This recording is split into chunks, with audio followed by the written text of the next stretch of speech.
நம்ம பார்க்க போறோம் 2/√2 3/2 4/2 √2 5/4 அடுத்து இங்க என்ன வரும் அப்படிங்கறத நமக்கு கேட்டிருக்காங்க. நமக்கு 4 ஆப்ஷன் கொடுத்துருக்காங்க இல்லையா? இது ரொம்ப சிம்பிள் தான், கவனிங்க. இப்போ இங்க என்ன கொடுத்துருக்காங்க, மேல பாருங்க, நியூமரேட்டர் எல்லாமே வந்து நமக்கு இயல் எண்கள், நேச்சுரல் நம்பர்ஸ். 2 1க்கு அடுத்து உள்ளது 2 3 4 5, அடுத்து என்ன வந்திருக்கும் 6 இருக்கும். டினாமினேட்டர் மட்டும் கொஞ்சம் நல்லா கவனிங்க. இங்க √2 இருக்கு, இங்க 2 இருக்கு, அடுத்து 2√2 இருக்கு. நல்லா கவனிங்க. இங்க √2 கூட இன்னொரு √2 போட்டு மல்டிபிள் பண்ணுங்க. √2 × √2 √4, √4க்கு ரூட் எடுத்தா நமக்கு 2 வந்துருச்சா?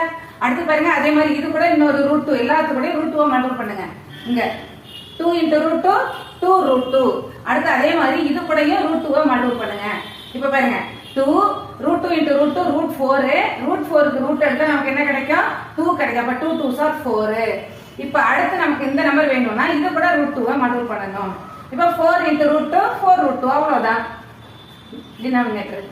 அப்ப ஆப்ஷன் சி.